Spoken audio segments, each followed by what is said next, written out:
வணக்கம், நான் டாக்டர் தீபா லாலன். இன்னைக்கு நம்ம என்ன டாபிக் பற்றி டிஸ்கஸ் பண்ண போகிறோம் அப்படின்னா அதிசார குரு பயிற்சி பலன்கள் தாங்க பார்க்க போகிறோம். அது என்னங்க அது அதிசார குரு பயிற்சி அப்படின்னா சொல்கிறேன் கேளுங்க. பொதுவாக நம்ம எல்லாருக்கும் தெரியும், மே மாதம் 14ஆம் தேதி 2025 குரு பகவான் ரிஷபத்தில் ஜென்ம குருவாக அமர்ந்திருந்தவர் மிதுனத்துக்கு பயிற்சியானார் இல்லைங்களா? அப்போ அப்படிப்பட்ட குரு பகவான் இந்த அதிசார குரு பயிற்சி அப்படின் போது என்ன ஆக போகிறார் அப்படின்னா மிதுனத்துலேருந்து கடகத்துக்கு வராரு. கடகத்தில் உச்சம் பெற்று அமர்றார்.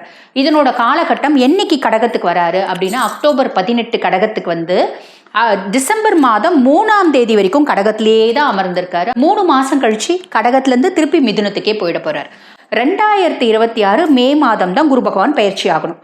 அந்த பயிற்சியாகி அவர் என்னென்ன பலன்களை கொடுக்க போகிறாரு, நான் அடுத்த வருஷம் இந்த பலன்கள்லாம் உங்களுக்கு கொடுக்க போகிறேன், அதனோட ஒரு முன்னோட்டமாக இந்த 3 மாதம் இந்த இடத்துல வந்து உட்காந்து கடகத்தில் வந்து உட்காந்து அந்த பலன்களை நம்மளுக்கு ஒரு ட்ரையல் கொடுத்துட்டு போக போகிறாரு.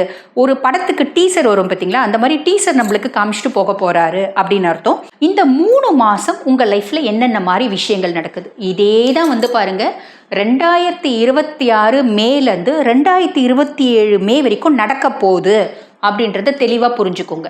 இப்போ உங்கள் ராசிக்கு இந்த 3 மாதம் என்னென்ன மாதிரி பலன்கள் நடக்க போகுது சட்டுன்னு பார்த்துடலாம் வாங்க.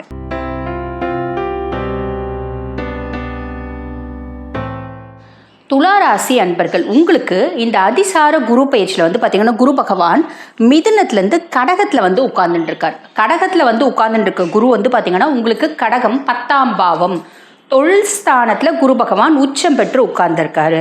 அப்படின்னா என்ன அர்த்தம்? துளாராசி அன்பர்கள், என்னோட பதிவுகளை தொடர்ந்து பார்க்குறவங்களுக்கு தெரியும், இந்த 2.5 வருஷம், அதாவது இந்த 2025 3 பயிற்சிகள் ஆச்சு பார்த்தீங்களா. சனி பயிற்சி, குரு பயிற்சி, ராகு கேது பயிற்சி எல்லாமே ஃபஸ்ட்டு ரொம்ப சூப்பர் டூப்பராக இருக்குது. யாருக்கு அப்படின்னா ரிஷபத்துக்கு, 2வது துலாமுக்கு தான்.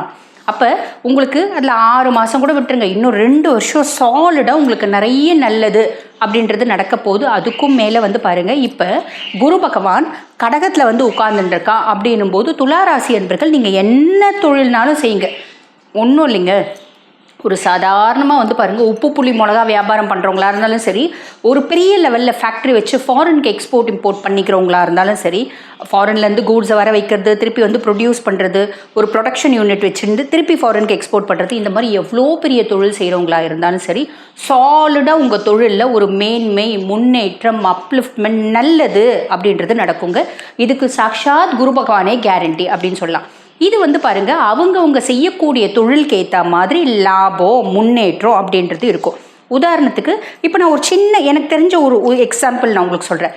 நான் வந்து பாருங்கள், ஒரு சின்ன லெவலில் வந்து ஒரு மெஸ் வச்சு நடத்துகிறேன். எனக்கு வந்து பாருங்கள், காலையில் ஒரு நாளைக்கு ஒரு 50 பேர் வந்து சாப்பிட்றாங்கப்பா, மத்தியானம் ஒரு 30 பேர் வந்து சாப்பிட்றாங்க, ராத்திரி ஒரு 70-80 பேர் வந்து சாப்பிட்றாங்க. இந்த மாதிரி ஒரு சின்ன லெவலில் மெஸ் வச்சு நடத்துகிறேன் அப்படின்னு வச்சுக்கோங்களேன். இந்த காலகட்டம் அப்ராக்சிமேட்லி இந்த 3 மாத காலகட்டம் வந்து பாருங்கள், ஒரு காலையில் ஒரு 100 பேர் வந்து சாப்பிடுவாங்க, மத்தியானம் ஒரு 150 பேர் வந்து சாப்பிடுவாங்க, நைட்டு ஒரு 200 பேர் வந்து சாப்பிடுவாங்க. அப்போ என்ன அர்த்தம்? என்னோட ஸ்தாபனம் ஏதோ ஒரு விதத்தில் அப்லிஃப்ட் ஆகுது. இது சின்ன லெவலில் ஹோட்டல் வச்சு நடத்துகிறவங்களா இருந்தாலும், மெஸ் வச்சு நடத்துகிறவங்களாலும் இந்த மாதிரி இம்ப்ரூவ்மெண்ட், பெரிய லெவலில் பிஸ்னஸ் பண்ணுறவங்களுக்கு அந்த மாதிரி ஒரு பெரிய லெவலில் இம்ப்ரூவ்மெண்ட், லாபம் இவங்களுக்கு ஏற்ற லாபம் இவங்களுக்கு, அவங்களுக்கு ஏற்ற லாபம் அவங்களுக்கு அப்படின்னு சொல்லலாம். ஆக மொத்தத்தில் நீங்கள் என்ன தொழில்னாலும் செய்யுங்கம்மா, அந்த தொழிலில் ஒரு முன்னேற்றம் அப்படின்றது வரும்மா. புரியுதுங்களா? இப்போ ஒரு சிலருக்கு சந்தேகம் வரும், நீங்கள் வந்து சுயஸ்தாபனம் வச்சு நடத்துகிறவங்களுக்கு சொல்கிறீங்க, நீங்கள் இல்லை எல்லா ஜோதிடர்களுமே சுயஸ்தாபனம் வச்சு நடத்துகிறவங்களுக்கு தான் சொல்கிறீங்க. ஆனால் நாங்கள் ஒரு கன்சர்னில் வேலை செய்கிறோம், எங்களுக்கு எந்த விதத்தில் முன்னேற்றம், எந்த விதத்தில் வரலாம்? இப்போ நிறைய பேர் ஃபாரினுக்கு வந்து ட்ரை பண்ணிகிட்ருக்கீங்க அப்படின்னா ஒரு ஆன்செட் ஆப்பர்ச்சுனிட்டி அப்படின்றது கிடைக்கலாம். அங்கே போனால் இங்கே சம்பளம் வேறு, அங்கே சம்பளம் வேறு இல்லையா, அப்படி வரலாம். அதுக்கும் மேலே எனக்கு வந்து பாருங்கள், ஒரு நல்ல ப்ரொமோஷன், நான் வந்து ஒரு கிளரிக்கல் போஸ்ட்டில் இருக்கேன், எனக்கு வந்து ஒரு டீம் மேனேஜர் ஒரு போஸ்ட் வந்து எனக்கு வருது, நல்ல இம்ப்ரூவ்மெண்ட் இல்லையா? எனக்கு ஒரு போஸ்ட்டும் கொடுக்குறாங்க, ஒரு இன்க்ரிமெண்ட்டும் கொடுக்குறாங்க. ஆப்வியஸ்லி போஸ்ட் கொடுக்குறதா நம்மளுக்கு வந்து சேலரின்றது அதிகமாகும். எனக்கு போஸ்ட் கொடுக்கலைங்க, ஆனால் இன்க்ரிமெண்ட் மட்டும் கொடுக்குறாங்க. ஏதோ ஒரு விதத்தில் எனக்கு தொழிலில் மேன்மை அப்படின்றது வருது இல்லைங்களா? இது ஒரு பெரிய ப்ளஸ். ஓகேங்களா? அதுக்கடுத்து அவன் வந்து பாருங்கள், குரு பகவான் உங்களுக்கு லார்ட் ஆஃப் 3 and 6 இளைய சகோதர தைரியஸ்தானத்துக்கு அவன் தான் அதிபன். 6ஆம் பாவம் ருண ரோக சத்ருஸ்தானத்துக்கும் அவன் தான் அதிபன். பொதுவாக இளைய சகோதர தைரியஸ்தானத்துக்கு அதிபன் இப்போ நல்லா இருக்கான் அப்படின் போது என்ன பண்ணுவான், அந்த பாவம் குறித்து, அதாவது எனக்கு தம்பி தங்கச்சினால ஆதாயம், முன்னேற்றம், ஒரு ப்ளஸ் அப்படின்றத ஏற்படுத்தி கொடுப்பான். என்னம்மா சொல்கிறீங்க? நானும் என் தம்பி தங்கச்சியும் பேசி பல வருடம் ஆகுதுங்க. அது எதுவானா இருக்கட்டும்ங்க.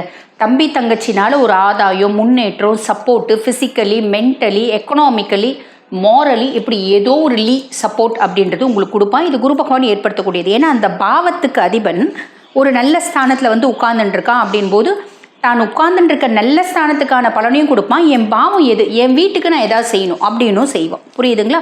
அதே மாதிரி துளாராசி அன்பர்கள் ஆல்ரெடி உங்களுக்கு தைரியம், தன்னம்பிக்கை, கான்ஃபிடென்ட் இதெல்லாம் ரொம்ப ஜாஸ்திங்க. இது எல்லாமே வந்து பார்த்திங்கன்னா இன்னும் அதிகமாகும். காரணம் என்ன அப்படின்னா, குரு அப்படின்னாலே ஒரு தெளிவு, ஞானம், புத்திசாலித்தனம், வேகம் கிடையாது, விவேகம் உண்டு. பெருசாக ஒரு வேகமாக இப்போ ரொம்ப வந்து பாருங்கள், யங்ஸ்டர்ஸும் இப்போ பெரியவங்க உங்களுக்கு கணக்கு தான். ஒரு வயது முதிர்ந்தவங்களும் ரொம்ப இளவயசாளர்களையும் நம்ம ஒரு வேலைக்கு விட்டுறோன்னு வச்சுக்கோங்களேன். இந்த ரொம்ப இளவயசால் கடகடன்னு வேலையை செஞ்சுடுவாங்க. சில தப்பு செய்யறதுக்கு வாய்ப்பு உண்டு, செய்வாங்க கண்டிப்பாக அப்படின்னு சொல்கிறதுக்குல. ஆனால் வயது முதிர்ந்தவங்க அவங்களுக்கு அனுபவ அறிவு அப்படின்னு ஒன்று இருக்கும் இல்லைங்களா, நிதானமாக கரெக்டாக பர்ஃபெக்டாக செய்வாங்க அப்படின்னு சொல்லலாம். அந்த மாதிரி உங்களுக்கு வந்து பாருங்கள், இந்த பர்ஃபெக்ஷன் அப்படின்றது ரொம்பவே மேலோங்கும் அப்படின்னு சொல்லலாம். தைரியம் அப்படின்றது நிறைய வரும். நிறைய நாலேஜை கேதர் பண்ணுவீங்க. எந்த ஒரு விஷயமா இருந்தாலும் ஆல்ரெடி உங்களுக்கு நிறைய நாலேஜ் உண்டு. நீங்கள் பர்ஃபெக்ஷனிஸ்ட் அப்படின்ற ஒத்த வார்த்தைக்கு கரெக்டான எக்ஸாம்பிள்ஸ் யாரை சொல்லலாம் அப்படின்னா துலாமை தான் சொல்லலாம். பட் பியாண்ட் தட் அந்த பர்ஃபெக்ஷனான தன்மை இன்னும் அதிகரிக்கும். சமயத்தில் சில பல விஷயங்களில் வந்து பாருங்கள், அவசரப்பட்டு பேசி ஒரு எதிரிகளை சம்பாதிக்கக்கூடிய கேரக்டர் அப்படின்றது இயற்கையாகவே உங்களுக்கு உண்டு. ஆல்மோஸ்ட் எல்லா நேரங்கள்லையும் கிடையாது, சில சமயத்தில். அது எல்லாமே இப்போ மாறும். என்னோடய தைரியம் வந்து அதிகமாகும், கான்ஃபிடென்ட் அதிகமாகும். இளைய சகோதரர்களால் ஏதோ ஒரு விதத்தில் ஆதாயம் வரும். எனக்கு சொந்த தம்பி தங்கச்சியே இல்லைம்மா, அங்காளி பங்காளி தம்பி தங்கச்சியால் வரலாம், இல்லை அக்கா அக்கா அண்ணன் அண்ணன் உங்கள் கூட நல்ல பழகுறவங்களால ஒரு சப்போர்ட் வரலாம். எனக்கு ஏதோ ஒரு விஷயம் நடக்கணும், என்ன பண்ணுறதுன்னு தெரியல, யோசிச்சுட்டு இருந்தேன். எங்கள் எதிர் வீட்டுக்கார பையன் வந்தான், இல்லைப்பா எனக்கு இந்த ஒரு விஷயம் நடக்கணும்னு நினைக்கிறேன், யாரை பார்க்கணும்னு தெரியல, அடடா எனக்கு தெரியும், என் ஃப்ரெண்டோட சித்தப்பா பையன் தான் அவர்கிட்ட நான் சொல்லி விட்றேன், நீ போய் செய்யணும் அப்படின்னு. நம்ம வந்து சில சமயத்தில் ஆக்சிடெண்ட்டில் ஒரு சிலர் நல்லது செய்வாங்க பார்த்தீங்களா, அந்த மாதிரி ஆக்சிடெண்ட்டில் உங்களுக்கு அக்கா அக்கா அண்ணன் அண்ணன் கூப்பிட்றவங்களால நம்மளோட வயது கம்மியினால் ஒரு சப்போர்ட் அப்படின்றது கிடைக்கும். அதுக்கும் மேலே ருணரோக சத்ருஸ்தானத்துக்கும் அவன் தான் அதிபன் அப்படின்றதுனால துளாராசி அன்பர்கள் இந்த 2 வருஷமே உங்களுக்கு அது ரொம்ப ஃபேவராக தான் இருக்குது. கடன் வந்து பெருமளவு நிவர்த்தி பண்ணிடுவீங்க, நோய் இல்லாத ஒரு வாழ்க்கை அப்படின்றது வாழ்வீங்க. அதுக்காக எனக்கு குரோனிக் கிட்னி டிசீஸ் இருங்க, ரீனல் ஃபெயிலியர் இருக்குது, நான் நார்மல்சி வந்துடுவேனா அப்படின்னா பெரும்பாலும் நிறைய பேர் வந்து பாருங்கள் அதில் ஒரு பேலியேஷன் அப்படின்றது வந்துடும். ஒரு வைத்தியத்துக்கு பலிதமாகும், நீங்கள் நல்லா இருப்பீங்க, அண்டர் டயாலிசிஸ் நல்லா இருக்கலாம். ஓகேங்களா? சின்ன சின்ன நோய்கள் இருக்குது அப்படின்னா அந்த நோய்கள்லேருந்து விமோச்சனம் அப்படின்றதே வந்துடும். எதிரிகள் யாரும் இருக்க மாட்டாங்க, எதிரிகள் நம்மளை பார்த்து மண்டியிடுவாங்க, எதிரிகள் காணாமல் போவாங்க அப்படின்னு சொல்லலாம். ஆக துளாராசி அன்பர்கள் இந்த அதிசார குரு பயிற்சி எங்களுக்கு எப்படி இருக்குங்க, ஒத்த வார்த்தையில் சொல்லுங்கள் அப்படின்னா சூப்பராக இருக்குது அப்படின்னு சொல்லணும். வாழ்த்துக்கள். இப்போ நான் சொன்ன பலன்கள் அத்துணையும் வந்து பாருங்கள் அந்தந்த ராசிக்கு உரிய கோச்சார பலன்கள்.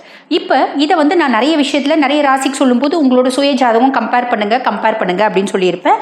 கம்பேரிசன் எதுக்கு அப்படின்னா இந்த நல்ல காலத்தை எப்படி நான் இன்னும் பாசிட்டிவிட்டியாக யூட்டிலைஸ் பண்ணிக்கலாம் அப்படின்றதுக்காக. இல்லை இந்த கெட்ட காலத்தை எப்படி ஓவர் கம் பண்ணிக்கலாம். பெருசாக கெட்ட காலம் யாருக்குமே இல்லை, எல்லாருக்கும் நல்ல காலமாக தான் இருக்குது. தனுசு மட்டும் கொஞ்சம் காஷியஸாக இருக்கணும், அவ்வளோதான். அப்போ இந்த நல்ல காலத்தை எப்படி யூட்டிலைஸ் பண்ணிக்கலாம், எப்படி நான் பேக்கப் பண்ணிக்கலாம், நான் ஆக்கப்பூர்வமாக என்ன செய்யலாம் அப்படின்லாம் நீங்கள் யோசிக்கிறீங்க. என்னோடய சுய ஜாதகத்தையும் பார்த்து நான் ப்ரெடிக்ட் பண்ணிக்கணும் அப்படின்னு விருப்பப்படுறீங்கன்னா நான் பேசிகிட்டு இருக்கும்போதே என்னோடய வாட்ஸ்அப் நம்பர் கொடுத்துருப்பாங்க, அந்த வாட்ஸ்அப் நம்பருக்கு கால் பண்ணி அப்பாயின்மெண்ட் ஃபிக்ஸ் பண்ணி என்கிட்ட பேசிக்கலாம். தேங்க்யூ.